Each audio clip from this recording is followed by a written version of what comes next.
छो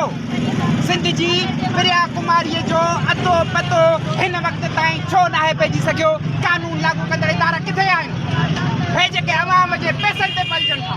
हे अरबे खरबे रुपया सिंध जी 70-80 सैकड़ो बजट जेका आहे सो हेॾां वञे पई हली पर को बि असांजे नियाणियुनि खे तहफ़ुज़ छो नथो मिले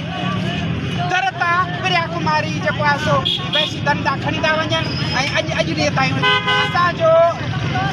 मुतालबो आहे सिंध जे अवाम खे असीं चऊं था त पंहिंजे बचनि जी हिफ़ाज़त पाण मुज़ाहिरो आहे उहो प्रिया कुमारी खे आज़ादु कराइण लाइ 22 महीना अॻु जेका सिंध जी नियाणी प्रिया कुमारी खे अगवा कयो वियो असांजो अॼु जो मक़सदु हुनखे बाज़ियाब कराइण जो आहे ऐं मुराद अली शाह जेको हाणे नोटिस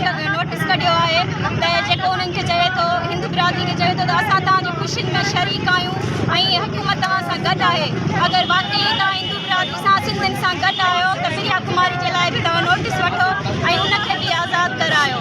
ऐं इन खां वधीक ॿी का ख़ुशी हूंदी ई कोन उनजे घर वारनि जे लाइ ऐं उनजे माउ जे लाइ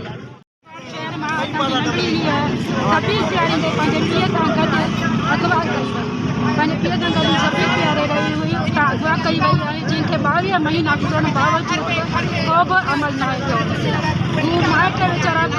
परेशान आहिनि ऐं चाहिनि था त पंहिंजी नियाणी खे